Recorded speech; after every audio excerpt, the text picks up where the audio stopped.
지난 7월 24일 좀 이상한 일이 있었습니다. 그날 하루에만 세 회사가 나란히 가격 인상을 발표했거든요. 농심이 올린다고 했고, 뚜레쥬르가 올린다고 했고, 던킨도 올린다고 했습니다. 같은 날 몇 시간 간격으로요. 그리고 8월 1일부터는 코카콜라도 오릅니다. 편의점 기준 평균 7.2%요. 앞서 햇반과 만두도 평균 8% 올랐고요. 그런데 여기서 좀 이상하지 않으세요? 회사가 다 다르고 만드는 물건도 다 다릅니다.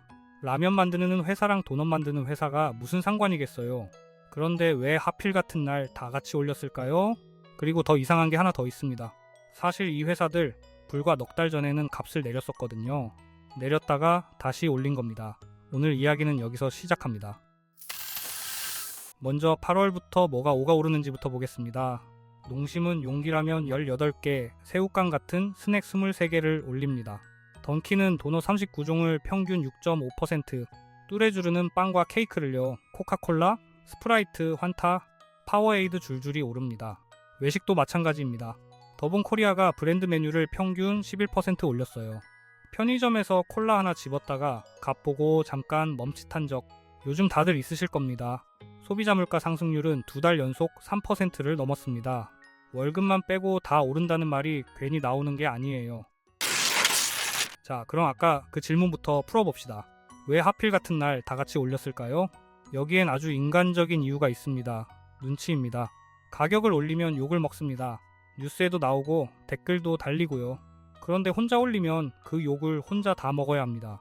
쟤네만 올렸대 소리 들으면서 손님도 뺏기고요. 그래서 다들 서로 눈치를 봅니다. 누가 먼저 총대를 매나. 그러다 한 곳이 발표하면 그때부터 우르르 따라 올립니다. 같이 올리면 욕도 나눠 먹으니까요. 실제로 이번에도 그랬습니다. 뚜레쥬르가 올린다고 하자 경쟁사인 파리바게뜨는 이렇게 말했어요. 지금은 인상 계획이 없다. 그런데 뒤에 이런 말이 붙었습니다. 시장 상황과 경쟁사 가격 조정에 따른 소비자 반응을 지켜보겠다고요. 안 올리겠다는 게 아닙니다. 반응 보고 결정하겠다는 뜻이죠. 지금 이 순간에도 눈치 싸움이 진행 중인 겁니다. 그리고 여기 재밌는 게 하나 더 있습니다. 농심이 이번에 라면값을 올렸는데 신라면 봉지라면은 뺐어요. 왜 뺐을까요? 사람들이 값을 정확히 기억하는 물건이거든요. 신라면 한 봉지가 얼마인지는 다들 압니다. 그게 오르면 바로 티가 나요. 신라면도 올랐대 하고 뉴스가 됩니다. 반면 용기라면이나 과자는 값을 정확히 기억하는 사람이 적습니다. 그러니 대표 상품은 그대로 두고 눈에 덜 띄는 걸 올리는 겁니다.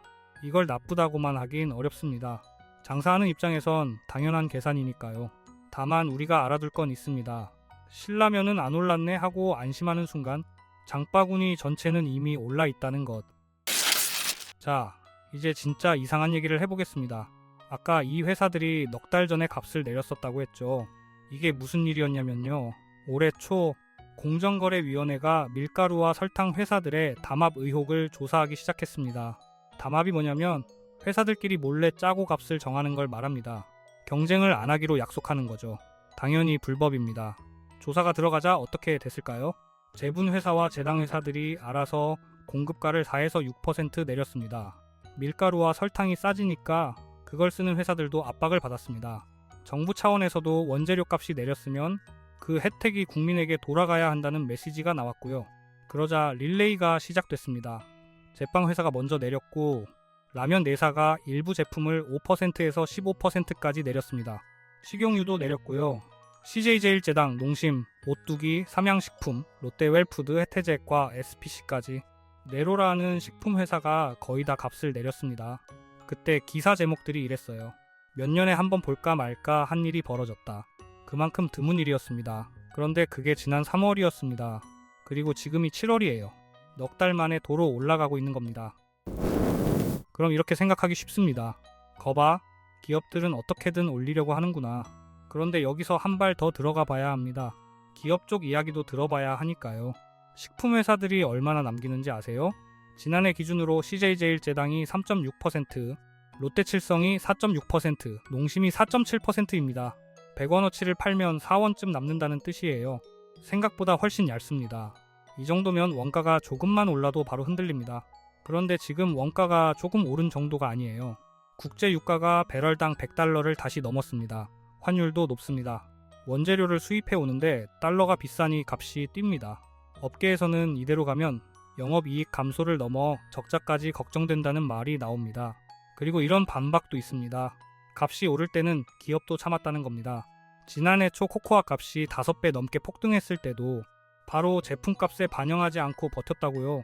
그러니까 이건 단순히 나쁜 기업 이야기가 아닙니다. 얇은 마진으로 버티다가 한계에 부딪힌 쪽과 물가에 지친 소비자가 부딪히는 이야기예요. 그럼 대체 뭐가 원가를 이렇게 밀어 올렸을까요? 여기서 익숙한 이름이 다시 등장합니다. 기름입니다. 농심이 밝힌 인상 이유를 그대로 옮기면 이렇습니다. 고환율과 고유가로 포장재 등 자재 가격이 급등했고 최근 중동 정세에 따라 협력사 납품가가 올랐다는 겁니다. 뚜레쥬르를 만드는 회사는 아예 나프타를 콕 집어 말했어요. 나프타는 원유를 정제할 때 나오는 물질인데 플라스틱과 비닐의 재료입니다. 라면 봉지, 과자 봉지, 음료 페트병 전부 이 나프타로 만듭니다. 그러니까 지금 이런 흐름인 거예요. 중동에서 배가 공격받는다. 기름값이 오른다. 나프타가 비싸진다. 라면 봉지값이 오른다. 그래서 라면값이 오른다. 지구 반대편 바닷길에서 벌어진 일이 우리 집 장바구니까지 오는데 몇 달이면 충분합니다. 그리고 여기에 환율이 겹칩니다. 밀가루도 설탕도 팜유도 대부분 수입입니다. 달러가 비싸지면 같은 물건을 사도 더 많은 원화를 내야 해요.